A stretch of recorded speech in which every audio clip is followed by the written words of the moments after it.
ধোঁকাবাজ এই দুনিয়া, কেউ থামবে না, শুধু তোমারে কবরে পাঠাই দেবে। ধোঁকাবাজ এই দুনিয়া প্রতারক, এই দুনিয়া কেউ থামে না। সামনের সিএনজি অ্যাক্সিডেন্ট করলো, পিছনের সিএনজি থামে না, ছাড়ি দিয়ে যায় না। সামনের গাড়ি অ্যাক্সিডেন্ট করলে পিছনের গাড়ি থামে না, ছাড়ি দিয়ে যায় না। স্বার্থপর এই দুনিয়া কেউ থামে না। হ্যাঁ, বাফরে দাফন কইরা এই সন্তান, এই বউ বাচ্চারাই আবার আসার পরে ওই দিনকেই ভাত খায় না, পেট বইরা খায়। লগের ঘরের থেকে আর আইন্দা আনছে, এরা ঠিকই পেট ভরে খায়। তোরা না কাঁদলো বিকালে, ওরা না দুপুরে কাঁদলো, ভাত খায়। স্বার্থপর, কেউ থামে না দুনিয়া। আলো বাতাস সব চলে, তুমি বন্ধু থাকবে না। আল্লাহকুমুত তাকাসুর হাত্তা যুরতুমুল মাকাবির। আল্লাহ বলছে, বান্দা আখিরাত ভুলে গেলা, দুনিয়ায় ডুবে গেলা, তবে মনে রেখো হাত্তা যুরতুমুল মাকাবির, এরই মাঝে কিন্তু একদিন কবরস্থানেই পৌঁছে যাবে। হ্যাঁ, কই পৌঁছে যাইবা? তোমরা কবরস্থান দেখো নাই ভাইয়া? হ্যাঁ, কাল্লা সাউফা তা'লামুন। আল্লাহ বলে, কবরে আসলে আমি বুঝাই দেব বান্দা আমার নাফরমানির শাস্তি কেমন। সুম্মা কাল্লা সাউফা তা'লামুন। আবার নাফরমান হাসরের ময়দানে আসলে আমি আবার বুঝাই দেব আমার অবাধ্যতার শাস্তিটা কি। একবার বুঝাবো কবরে। তাফসীরের মধ্যে আছে কাল্লা সাউফা তা'লামুনা ফিল কবরি সুম্মা কাল্লা সাউফা তা'লামুনা ফিল আখিরাহ। আল্লাহ বলে, একবার কবরে বুঝাইব আমারে ত্যাগ করা, আমার নাফরমানি, আমারে সিজদা না করার শাস্তিটা কি। কবরেই টের পাইবা। ওয়া ইউকাইয়াদু লাহু মালাকুন আমা ওয়া আসাম্মু আবকাম। নবী বলেন, নাফরমানের কবরে এমন একজন ফেরেশতা পাঠানো হবে, যেই ফেরেশতা অন্ধ, বোবা, বধির, চোখেও দেখে না, কানেও শুনে না, জবানেও কথা বলতে পারে না। ফায়ুদরাবু লাহু বিমিতরাকাতিন মিন হাদিদ গরবাতান বাইনা উদুনাইহি। আল্লাহর নবী বলেন, ওই ফেরেশতা ওই নাফরমান পাপীকে লোহার হাতুড়ি মুগুর দিয়ে দুই কান বরাবর এমন জোরে আঘাত মারবে, ফায়াসিহু সাইহাতান ইয়াসমাউহা মান ইয়ালিহি ইল্লা আস-সাকালাইন। নবী বলেন, নাফরমান এত জোরে চিৎকার করবে, মানুষ এবং জিন ব্যতীত আল্লাহর সব সৃষ্টি শুনবে।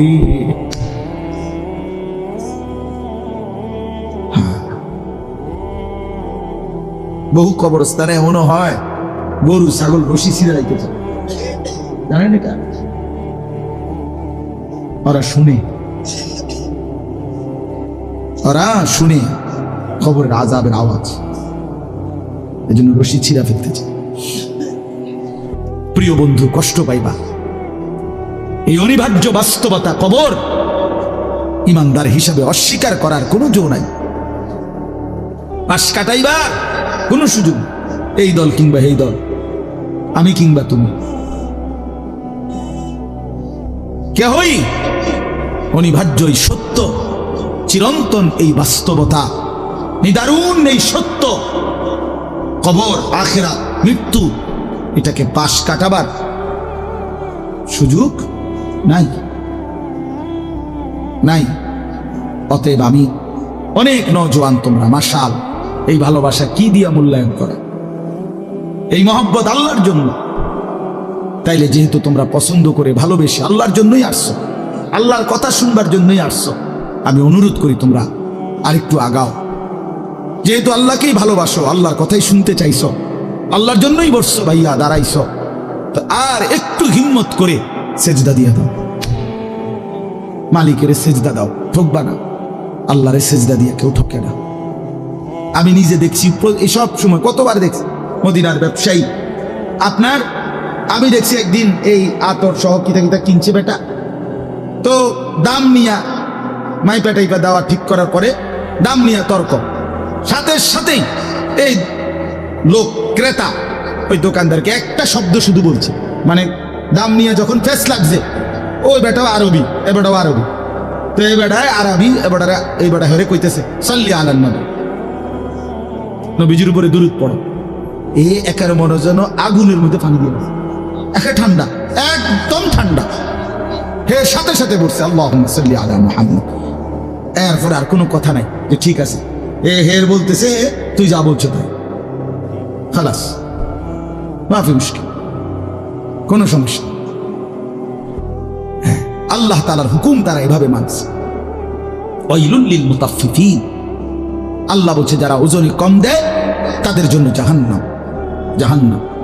কোরআনুল কারীমে আল্লাহ বলছেন ওয়া আকিমুল ওয়াজনা বিল কিসত ওয়ালা তুখসিরুল মিজান, তোমরা ওজনে পূর্ণ করো সততার সাথে, ন্যায় পরায়ণতার সাথে। ওয়ালা তুখসিরুল মিজান, ওজনে কমাই দিও না। এটা আল্লাহ পাকের আদেশ, সূরা আর রহমানে আছে, ঠিক না? শুরু দি আল্লাহ বলছে কোরআনে ওয়াউফুল কাইলা, কাইল ওজন পূর্ণ করো, ওজন পূর্ণ করো, ঠকাইও না কাউকে। এটা বান্দার হক। কার হক? একটি জাতি ছিল হযরত শুআয়ব আলাইহিস সালামের জাতি, আল্লাহ তাআলা ওই জাতিকে ধ্বংস করে দিয়েছিলেন আযাব দিয়ে। কেন? কোরআন শরীফে স্পষ্ট আছে, তাদের সবচেয়ে বড় অপরাধ ছিল তারা মানুষকে ওজনে কম দিত। কোরআন শরীফে সূরা হুদের মধ্যে আছে, শুআয়ব আলাইহিস সালাম চিৎকার দিয়া দিয়া কত অনুরোধ করছে তা করে, লা তানকুসুল মিকিয়াল, ওজনে কম দিও না।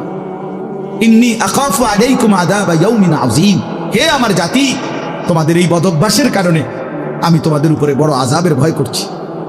এই কথা নবী শুআয়ব আলাইহিস সালাম, ওরা শুনে নাই, ওরা মানুষকে ঠকাইতো।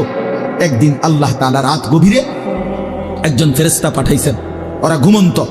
এই ঘুমন্ত অবস্থায় ফেরেশতা একটা চিৎকার দিছে, এক চিৎকারে পুরা জাতি, বুড়া গাড়া, ছোট বড়, কোলের বাচ্চা, দুধের বাচ্চা, পেটের বাচ্চা, সব উল্টায়া সব মরে গেছে, সব শেষ। ফাআখাযাতহুমুস সাইহাতু, এই জন্য বাপ বান্দার হক নষ্ট না করা। আল্লাহ তাআলা বলছেন ওজনে কম দিও না, মানে প্রাপককে প্রাপ্য কম দিও না।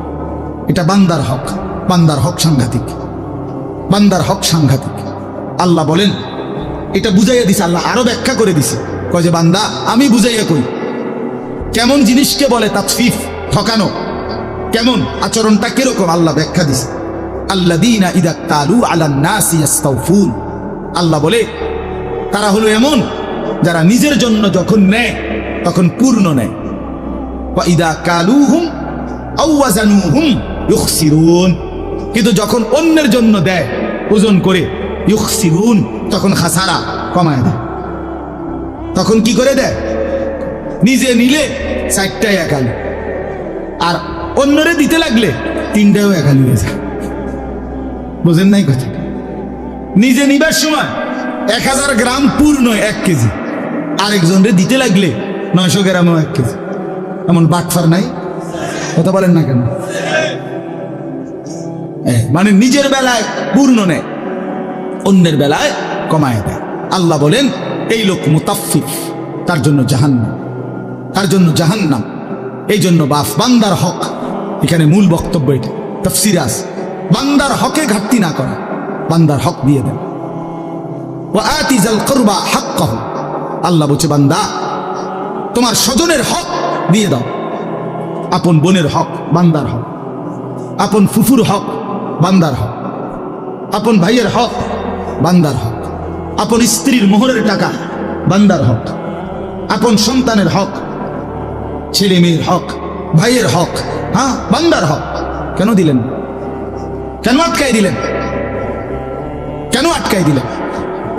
আপন বোনের সম্পদ আটকাইলেন কেন? আপন ফুফুর সম্পদ রেখে দিলেন কেন? বাপ মরে গেছে আজকে 12 বছর, কেউ সম্পদ দেন না কেন? আইলেই বে বে করে, পিশাচের মতো, ছোট লোকের মতো, কম জাতের মতো বোনের ফিরায় দেয়।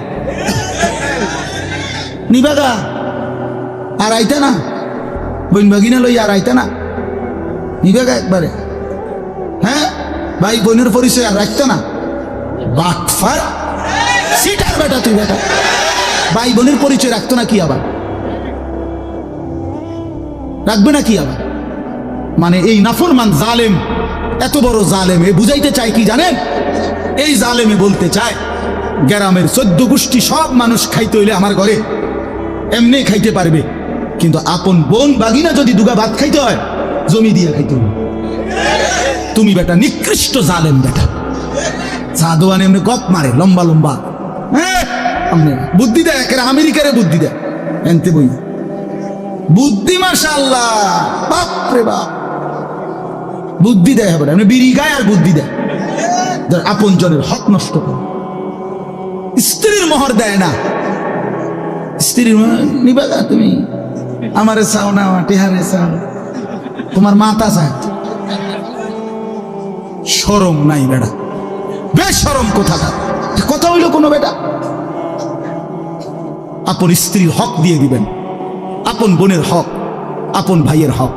আহা কি দরকার 5 শতক জায়গা, 2 শতক 10 শতক জায়গা, এই এতটি দলিলের সিটারি কইরা মিথ্যা বইলা 2 নম্বরই 6 নম্বরই বিএসএর সিএসআরএস এর এটারে হিডা এমনে এমনে এত 9-6 কইরা 10 বছর 5 বছর 3 বছর মামলা কইরা 30 বছর মামলা কইরা, হায় মুসলমান 10 শতক জায়গা নিলেন, শেষ পর্যন্ত কবরে আপনিও নিতেন না এই জমিটা, যে ফুতের লেগে রাইতে গেলেন ওয়ও তো নিত না, কেউ তো নিত না, এটা এখানেই পড়ে যাবে, আপনিও খালি হাতে কবরে যাবেন, ছেলেও খালি হাতে কবরে যাবে, তা হাসরের ময়দানে তো আটকায় যাবে, হাসরের ময়দানে তো বাবা আটকায় যাবে।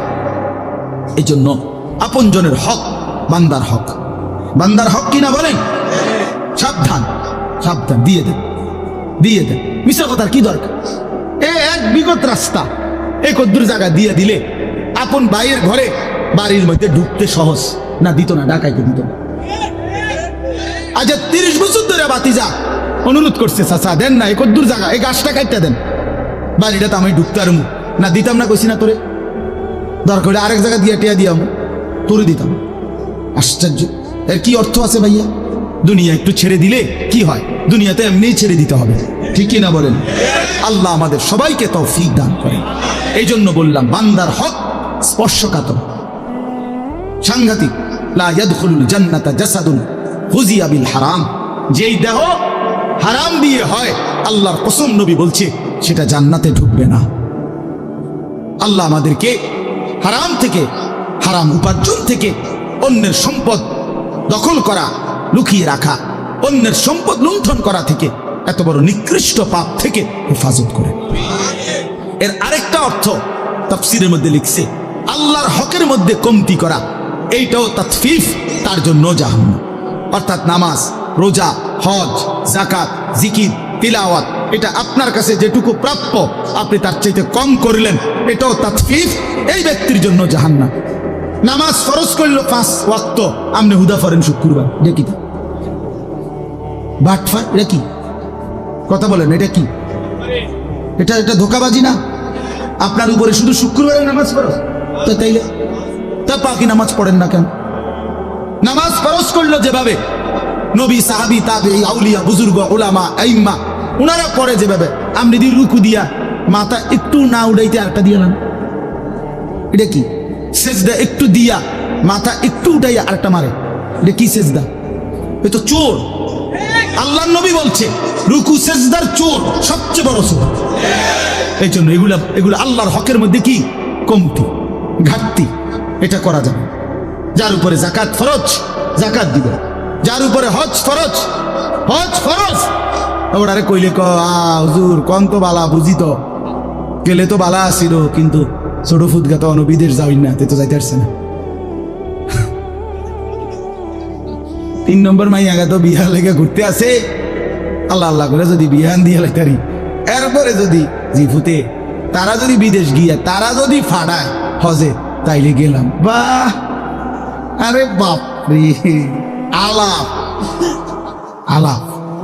আল্লাহ নবী সাল্লাল্লাহু আলাইহি সাল্লাম বলছেন যার উপরে হজ ফরজ অথচ হজ না করে মরে গেল, নবী বলেন হয় সে ইহুদি মরল নয় খ্রিস্টান মরল, আল্লাহ মাফ করে।